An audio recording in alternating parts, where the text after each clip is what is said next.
ಆತ್ಮೀಯ H60 news ಅರ್ಥಾತ್ ಸೀತಾರಾಮ್ ನ್ಯೂಸದ ವೀಕ್ಷಕರೇ, ನಾನು ನಿಮ್ಮವ ಎಂ ಆಯುಧ ಮಲ್ಲಪ್ಪ ಜೊತೆ ಅವರು. ತಾವು ಈಗ ಸುದ್ದಿಗಳ ಲೋಕಕ್ಕೆ ಎಂಟ್ರಿ ಹೊಡಿತಾ ಇದ್ದೀರಿ.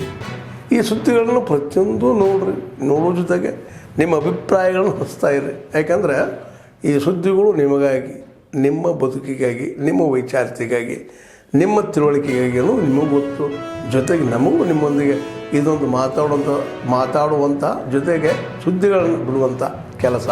ಈ ಕೆಲಸದಲ್ಲಿ ನಾವು ನಿಮ್ಮೊಂದಿಗಿದ್ದೀವಿ ಅಂತ ಹೇಳ್ತಾ ನೋಡ್ತಾ ಇರಿ ಸುದ್ದಿಗಳನ್ನು. ಬಿಜೆಪಿಯವರು ಯಾವ ಬೆಲೆ ಏರಿಕೆ ವಿರುದ್ಧ ಹೋರಾಟ ಮಾಡ್ತಾ ಇದ್ದಾರೆ? ಬೆಲೆ ಏರಿಕೆ ಅಂದ್ರೆ ಏನು, ಯಾವುದು? ಈಗ ಪೆಟ್ರೋಲ್ ಡೀಸೆಲ್ ಬಗ್ಗೆ ಬೆಲೆ ಏರಿಕೆನಾ?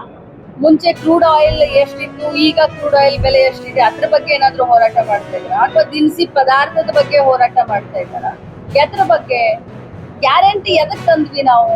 ಗ್ಯಾರಂಟಿ ಅನ್ನುವಂತ ಶಬ್ದ ಯಾಕೆ ಬಂತು? ಗ್ಯಾರಂಟಿ ಜನ್ಮ ಯಾಕಾಯ್ತು?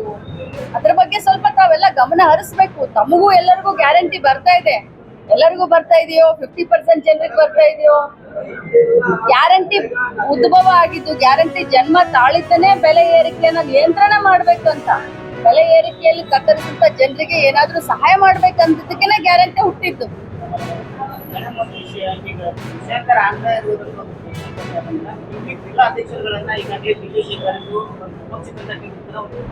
ಕೂಡ ತಿಳ್ಕೊಳ್ಬೇಕು ಅಂತ ನಾನು ಹೇಳಲಿಕ್ಕೆ ಬಯಸ್ತೇನೆ. ಇವತ್ತು ಅವ್ರ ಹತ್ರ ಇಡಿ ಏಜೆನ್ಸಿ ಇದೆ, IT ಏಜೆನ್ಸಿ ಇದೆ, IB ಏಜೆನ್ಸಿ ಇದೆ. ವಿರೋಧ ಪಕ್ಷದ ಸರ್ವೋಚ್ಚ ನಾಯಕರ ಮೇಲೆ ಮನಸ್ಸೋ ಇಚ್ಛೆ ಯಾವ ರೀತಿ ಅವರು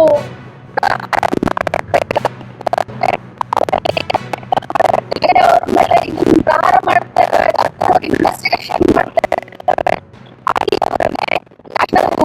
ಅನ್ನುವಂತ ಆಸ್ತಿಯನ್ನ 300 ಎಷ್ಟು ಅಂತ ಹೇಳಿದ್ರಿ ಸರ್ ನೀವು? 359 crore ಅಂತ ಅವರ ಇನ್ಕಮ್ ಟ್ಯಾಕ್ಸ್ ಅವರೇ ಡಿಕ್ಲೇರ್ ಮಾಡಿದಂತ 359 crore ಅಂತ ಡಿಕ್ಲೇರ್ ಮಾಡಿದಂತ ಆಸ್ತಿನ 5,000 ಕೋಟಿ 6,000 ಕೋಟಿ ಅಂತ ಹೇಳ್ತಾರೆ ಬಿಜೆಪಿ ಅವರು ಭಾಷಣ ಮಾಡ್ಬೇಕಾದ್ರೆ. ಅಂದ್ರೆ ಜನರ ಮಣ್ಣಿಗೆ, ಜನರ ದಾರಿಯನ್ನ ಯಾವ ತರ ತಪ್ಪಿಸ್ತಾ ಇದ್ದಾರೆ. ಇದಕ್ಕೆಲ್ಲದಕ್ಕೂ ಒಂದು ವೇದಿಕೆಯನ್ನ ನಾವು ಬೆಳಗಾವಿಯಲ್ಲಿ ಮಾಡ್ತಾ ಇದ್ವಿ, ಜನರ ಎದುರುಗಡೆ ನಾವು ಇಡ್ತಾ ಇದೀವಿ. ಬೆಲೆ ಏರಿಕೆ ಆಗಿರೋದು ಬಿಜೆಪಿಯ ಆಡಳಿತದಿಂದ, ಬಿಜೆಪಿಯ ನೀತಿಯಿಂದ, ಬಿಜೆಪಿಯ ಕೇಂದ್ರದ ಸರ್ಕಾರದ ಒಂದು ಫೈನಾನ್ಸ್ ಡಿಪಾರ್ಟ್ಮೆಂಟ್ ಆಗಿರಬಹುದು, ಬಿಜೆಪಿಯ ಒಂದು ಏನು ಅದಾನಿ ಅಂಬಾನಿಗೋಸ್ಕರ ಸಹಾಯ ಮಾಡ್ತಾ ಇದ್ರಲ್ಲ ಆ ಒಂದು ನೀತಿಯಿಂದ ಅಂತ ಜನಸಾಮಾನ್ಯರ ಎದುರಿಗೆ ಹೇಳಲಿಕ್ಕೆ ನಾವು ಈ ಕಾರ್ಯಕ್ರಮವನ್ನು ಮಾಡ್ತಾ ಇದ್ದೀವಿ. ಜ್ಯೋತಿ ಹಿರೇಮಠ್ ಅಂತ. ನಮ್ಮ ಕಾಲೇಜ್ ಸ್ಥಾಪನೆಯಾಗಿದ್ದು 1975ರಲ್ಲಿ. ಅದು ಶುರುವಾಗಿ ಈಗ 50 ವರ್ಷ ಆಗಿದೆ. ಈ ವರ್ಷ ನಾವು ವರ್ಷ ಪೂರ್ತಿಯಾಗಿ ಬೇರೆ ಬೇರೆ ಕಾರ್ಯಕ್ರಮವನ್ನು ಹಮ್ಮಿಕೊಂಡಿದ್ದೇವೆ. ಸುವರ್ಣ ವರ್ಷಾಚರಣೆ ಮಾಡಬೇಕಂತ. ಅದರ ಅಂಗವಾಗಿ ಈಗ ಬರೋ 26 ಮತ್ತು 27 ಏಪ್ರಿಲ್ 2025ರಂದು KLE ಲಾ ಅಕಾಡೆಮಿ ಶೀರ್ಷಿಕೆ ಅಡಿಯಲ್ಲಿ ರಾಷ್ಟ್ರೀಯ ಕಾನೂನು ಉತ್ಸವ ಹಮ್ಮಿಕೊಳ್ಳಲಾಗಿದೆ. ಈ ಉತ್ಸವದಲ್ಲಿ ಒಂದು ಕ್ವಿಜ್ ಕಾಂಪಿಟಿಷನ್ ಇರುತ್ತೆ ಮತ್ತು ಕ್ಲೈಂಟ್ ಕನ್ಸಲ್ಟೇಷನ್ ಸ್ಪರ್ಧೆ ಅಂದ್ರೇ ಕಕ್ಷಿದಾರ ಸಂದರ್ಶನ ಸ್ಪರ್ಧೆ ಇರುತ್ತದೆ. ಇದರಲ್ಲಿ ದೇಶಾದ್ಯಂತದಿಂದ 20ಕ್ಕೂ ಹೆಚ್ಚು ತಂಡಗಳು ಭಾಗವಹಿಸಲಿದ್ದಾರೆ, ಬೇರೆ ಬೇರೆ ರಾಜ್ಯಗಳಿಂದ. ಬರೀ ಕರ್ನಾಟಕ ಅಷ್ಟಲ್ಲ, ಬೇರೆ ಬೇರೆ ರಾಜ್ಯಗಳಿಂದ. ಈ ಒಂದು ಸ್ಪರ್ಧೆಯ ಕಾನೂನು ಕಾರ್ಯಾಲಯದ ಪರಿಕಲ್ಪನೆಯಲ್ಲಿ ರೂಪಿಸಲಾಗಿದ್ದು, ಇಬ್ಬರು ಕಾನೂನು ವಿದ್ಯಾರ್ಥಿಗಳು ವಕೀಲರಾಗಿ ಮತ್ತು ಇನ್ನೊಬ್ಬರು ಕ್ಲೈಂಟ್ ಆಗಿ ಭಾಗವಹಿಸುತ್ತಾರೆ. ಆ ವಕೀಲರಾಗಿದ್ದಂಥ ಇಬ್ಬರು ಸ್ಪರ್ಧಿಗಳು ಆ ಒಂದು ಕಕ್ಷಿದಾರದ ಸಂದರ್ಶನೆ ಮಾಡ್ತಾರೆ ಮತ್ತು ಅವರಿಗೆ ಸಲಹೆ ಕೊಡ್ತಾರೆ. ಅದನ್ನೆಲ್ಲ ನಡಿಬೇಕಾದ್ರೆ ಇಬ್ಬರು ಜಡ್ಜ್ಗಳನ್ನು ಅದನ್ನು ಅಬ್ಸರ್ವ್ ಮಾಡ್ತಾರೆ. ಮಾಡಿಬಿಟ್ಟು ಯಾವ ರೀತಿ ವಕೀಲರು ಆ ಕಕ್ಷಿದಾರಿಗೆ ಸಂದರ್ಶನೆ ಕೊಟ್ಟು ಸಲಹೆ ಕೊಡ್ತಾರೆ ಅನ್ನೋದು ಅವರು ಜಡ್ಜ್ ಮಾಡ್ತಾರೆ. ಅದರಿಂದಲೇ ಅವರು ಪ್ರಿಲಿಮಿನರಿ ಹಂತದಿಂದ ತಂಡಗಳನ್ನು ಆಯ್ಕೆ ಮಾಡಿ ಸೆಮಿಫೈನಲ್ ಹಂತಿಗೆ ತರ್ತಾರೆ. 27ನೇ ತಾರೀಕು ಸೆಮಿಫೈನಲ್ ಹಂತ ಇರುತ್ತದೆ ಮತ್ತು ಫೈನಲ್ ಹಂತ ಇರುತ್ತದೆ. ಈ ಒಂದು 3 ಹಂತದಲ್ಲಿ ನಡೆಯತಕ್ಕಂತಹ ತಾಯಿ ಸಲ ಇಂಗಳಿಗಾದ್ರೆ 1 ಎಕರೆ 20 ಗುಂಟೆ ಜಮೀನು ಐತೆ ಸರ.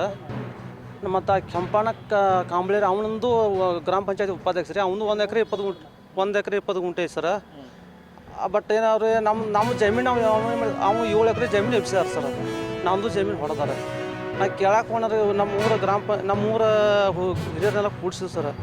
ಕೂಡಿಸಿ ಇಲ್ಲ ಮತ್ತು ಇವತ್ತು ಕೂಡೂ ನಮ್ಮ ಹೊಲ ನಮ್ಮ ಕೂಡಿಂದು ರೀ ನಮ್ಮ 1.5 ಎಕರೆದಾಗ ಅರ್ಧ ಎಕರೆ ಅಟ್ಟ ಐತ್ರಿ ಇನ್ನೂ 1 ಎಕರೆಲ್ಲಿ ಹೊಡೆದಾರ ಕೂಡನ ಕೂಡ್ಸಂದ್ರೆ ಕೂಡ್ಸ್ಯಾನ್ರಿ ನಿನ್ನೆ ಹೇಳಿದ್ರು ಇವತ್ತು ಬೆಳಿಗ್ಗೆ ಬಂದವ್ರಿ ಎಲ್ಲ ಕೂಡಿದವ್ರಿ ಫುಲ್ ಟೈಟ್ ಅದಾರ ರೀ ಎಲ್ಲ ಹಿರಿಯರು ಬಂದು ಫುಲ್ ಆಯ್ತು ನೀವು ಹೆಂಗೆ ಹೇಳ್ದಂಗೆ ನಾ ಕೇಳ್ತಾನೆ ಅಂದ್ರೆ ಹಿರಿಯರು ರೀ ಕೂಡ್ದಾರ್ರಿ ನಾ ಕೆಂಪಣ್ಣ ಕಾಂಬ್ಳೆ ರೀ ಚಂದ್ರ ಕಾಂಬ್ಳೆ ರೀ ಸಚಿನ್ ಕಾಂಬ್ಳೆ ರೀ ಸನತ್ ಕಾಂಬ್ಳೆ ಸರ ಕೂಡೋರು ಎಕ್ಕದಮ್ಮ ಸರ್ ಏನು ಮಾಡಿದ್ರೆ ನೆಟ್ಟ ಬಂದಾರ ನನಗೆ ಬಿಡ್ಯಾಕೆ ಚಲೋ ಮಾಡಿ ಸರ್ ಹೊಲ ಬೇಕು ನೀವು ಹೊಲ ಅನ್ನಕತ್ರಿ ನೀವು ಹೊಲ ಎಲ್ಲಿ ಹಿಸ್ಸ ಹೇಳ ಅಂದು ಬಿಡ್ಯಾಕತ್ರ ನಾ ಸ್ಕೂಟಿ ತೊಗೊಂಡು ಓಡಾಕತ್ತೀನಿ ರೀ ಸ್ಕೂಟಿಗೆ ಕಲ್ಲು ಹೋಗಿದ್ರಿ ಸರ ಹೋಗಿದ್ರೆ ಕೇಸ್ ಕೊಡ್ತಾನೆ ರೀ ನೀ ಎಲ್ಲಿ ಕೇಸ್ ಕೊಡೋ ಸ್ಟೇಷನ್ಗೆ ಕೊಡವ ನಾ ಗ್ರಾಮ ಪಂಚಾಯತ್ ಉಪಾಧ್ಯಕ್ಷನು ಏನು ಮಾಡೋಕ್ಕಾಗಲ್ಲ ನನ್ನ ಮೇಲೆ ನಾ ಕಂಪ್ಲೇಂಟ್ ಕೊಡೋನು PSI ಅಲ್ಲ PSI ಹೆಂಗೆ ಟರ್ನ್ ಮಾಡ್ತಾನೆ ನಂಗೆ ಗೊತ್ತೈತಿ ನೀನು 101 ಕೇಸ್ ಕೊಡು ಇನ್ನು ಮತ್ತೆ ಬರ್ತೀನಿ ನಿಮ್ಗೆ ಹೊಲಕ್ಕೆ ನೀವು ಹೊಲ ಬೇಕಂದ್ರೆ ಮತ್ತೆ ಬೇಗ ಬರ್ತೀನಿ ಕೇಳಿದೆ ಸರ. ಆದ್ಮೇಲೆ ಎಲ್ಲ ಸುದ್ದಿಗಳನ್ನು ನೋಡಿದ್ರಲ್ಲ ಏನು ಅನಿಸ್ತು ನಿಮಗೆ? ಇದರಲ್ಲೇ ನಿಮ್ಗೆ ಲೈಕ್ ಆಗಿರ್ಬೋದು, ಡಿಸ್ಲೈಕು ಆಗಿರ್ಬೋದು, ಕಾಮೆಂಟ್ ಬೇಡಪ್ಪ ಅಂತೂ ಅನಿಸಿರ್ಬೋದು, ಕಾಮೆಂಟ್ ಮಾಡಬೇಕಪ್ಪ ಅನಿಸಿರ್ಬೋದು, ಶೇರ್ ಮಾಡಬಾರ್ದಪ್ಪ ಅನಿಸಿರ್ಬೋದು, ಅದು ಮಾಡಬೇಕು ಅನಿಸಿರ್ಬೋದು. ಏನಾದರೂ ಆಗಲಿ ಶೇರ್ ಮಾಡ್ತಾಯಿರಿ, ಈ ನ್ಯೂಸ್ಗಳನ್ನ ಹಂಚ್ತಾಯಿರಿ, ಜೊತೆಗೆ ಇದಕ್ಕೆ ಸಬ್ಸ್ಕ್ರೈಬ್ ಆಗ್ತಾಯಿರಿ ಅಂತ ಹೇಳ್ತಾ H16 ನ್ಯೂಸ್ ಅರ್ಥಾತ್ ಹೇ ಸೀತಾರಾಮ್, ಇದು ಸತ್ಯದ ಕೈಗೆ ನಡಿ. ವಂದನೆಗಳು.